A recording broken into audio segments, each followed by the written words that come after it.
At this rate, it will appear that I should register a copyright with this 𝐒𝐶𝐬𝐿𝐶𝐻 name because the various brands of 𝐒𝐶𝐬𝐿𝐶𝐻 that are coming out, we could make quite a lot of money with that. And so, ladies and gentlemen, good morning. Today marks a defining moment in our national journey. We're not merely launching a program, but we're laying a foundation for a new economy. We're declaring with boldness and purpose that Ghana is ready to lead in the digital age. We're saying to our youth, to our communities, to the continent, and to the world that the future is here, and we'll be part of shaping it. The 1 million coders program is not just a fulfilled campaign promise. It is a strategic pillar of our Reset Ghana agenda, designed to empower Ghanaians with digital skills critical for 21st century life and work.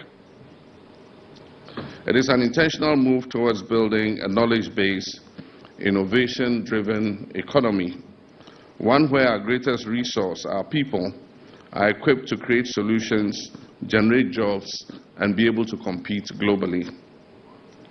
At the heart of this initiative is our belief in Ghanaian youth. We believe in your creativity, your resilience, and your boundless potential. This program is an investment in our youth, an investment in their future as coders, as analysts, as entrepreneurs, and as tech pioneers. When I asked for your mandate to serve once more as president, I made a promise that our national recovery will be people-centered, innovation-led, and future-focused. And that recovery begins by breaking down the barriers that hold us back, social, economic, and digital. Today, we begin breaking down those barriers. Over the next 4 years, the 1 million coders program will train 1 million Ghanaians in essential digital skills, from coding and cybersecurity to data analytics and networking. These are not just technical abilities, they are economic passports, pathways to decent jobs, entrepreneurship, and long-term social economic inclusion. We do not walk this path alone. Across the globe, nations that recognize the power of coding early have positioned themselves for extraordinary progress. Take Estonia, for example. In 2012, Estonia became one of the first countries in the world to introduce coding as a compulsory subject as low as primary schools. Today, Estonia is a global leader in digital governance and innovation, with one of the world's most digitally integrated societies. In the United Kingdom, since 2014, children as young as 5 have been learning basic programming. This initiative has helped build a new generation of problem solvers and digital creators. Finland has gone a step further, integrating coding into a broader interdisciplinary learning approach.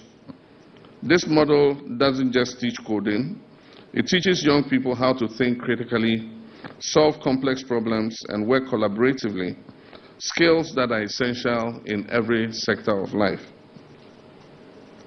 Japan has blended coding into its science and maths curriculum, encouraging students to apply digital tools to real-world challenges. And in the United States, coding education is gaining ground across states, with growing support from the private sector and government for nationwide digital literacy. These are not just anecdotes, these are blueprints, and we're adapting the best of them to suit the Ghanaian context. Ladies and gentlemen, let us consider what this means for our country. First, job creation and economic growth. As of this year, the global business process outsourcing market was valued at $410 billion and is projected to reach almost $500 billion by 2029.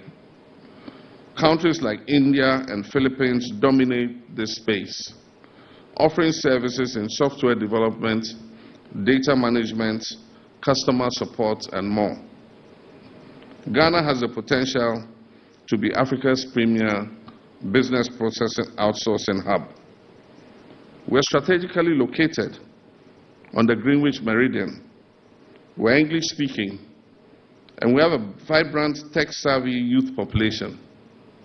With the right digital skills and infrastructure, our young people can attract outsourced jobs from around the world, jobs that pay well and keep families and communities thriving right here at home. The second, entrepreneurship and innovation.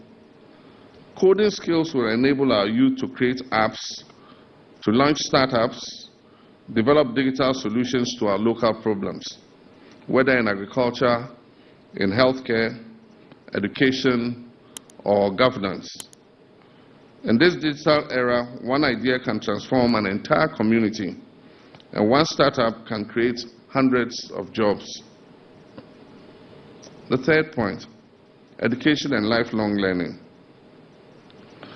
Through the OMCP, we're not only skilling our youth, we're reshaping our national approach to learning.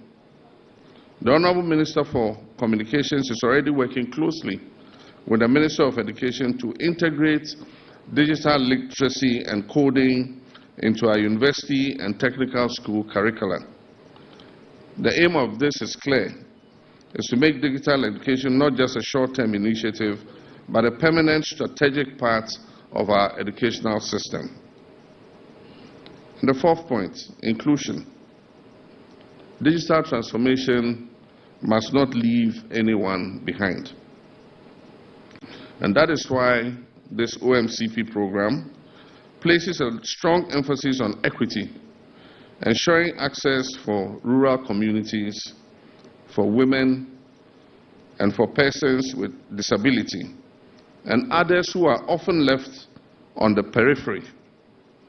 The first cohort of 560 trainees launching today in Accra, Kumasi, Sunyani, and Bolgatanga already reflects our commitment to gender balance and regional inclusivity.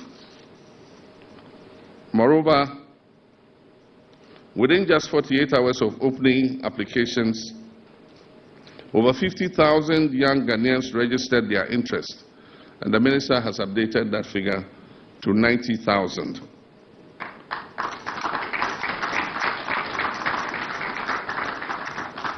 This overwhelming response is a powerful reminder of the hunger for opportunity and the urgency of the task ahead of us. In the next phase, we will activate training centers at community information centers across all metropolitan, municipal, and district assemblies. This decentralized approach ensures that no matter where you live, in the city or in a remote village, you will have access to the opportunity of the 1 Million Coders program. We're also building the digital infrastructure required to support this vision, from broadband expansion to the provision of devices and learning platforms. Every layer of this initiative has been designed for scale and for sustainability. Let us not underestimate what this represents for our country. We're changing the national narrative from one of limitations to one of limitless potential.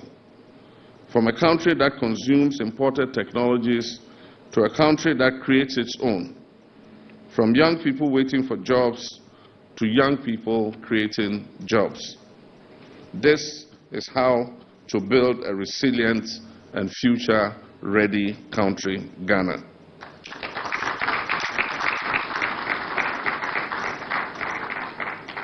To the youth of Ghana, I say this program is for you. Take it and own it. Let this be your launchpad into innovation, entrepreneurship, and global relevance. Let this be the bridge between your dreams and the opportunities of the digital age. You're not just participants in this initiative, you are the architects of Ghana's digital future. To our partners, current and future, we thank you for believing in Ghana and investing in our people. Your support amplifies our efforts and accelerates our progress. And I call on more organizations, both local and international, to join us on this mission. To the Honourable Minister of Communications and his team, I commend you for the speed, vision, and diligence with which you have pursued this project. You've not only brought a manifesto promise to life, you have ignited hope in millions of young Ghanaian hearts.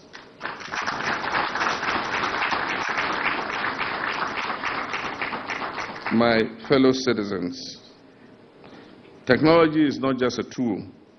It is a force for equality, social mobility, transparency, and empowerment if it is used wisely and inclusively. It can rebuild our institutions, connect our communities, and transform our economy. But to achieve this, it must be accessible to all and guided by a clear national purpose. This is that purpose. This is Ghana's moment to rise, to lead, to shape the future. And so with pride and with faith in the extraordinary potential of the Ghanaian people, it is my honor and privilege to officially declare the 1 million coders program duly launched. Watch TV, promoting sustainable development.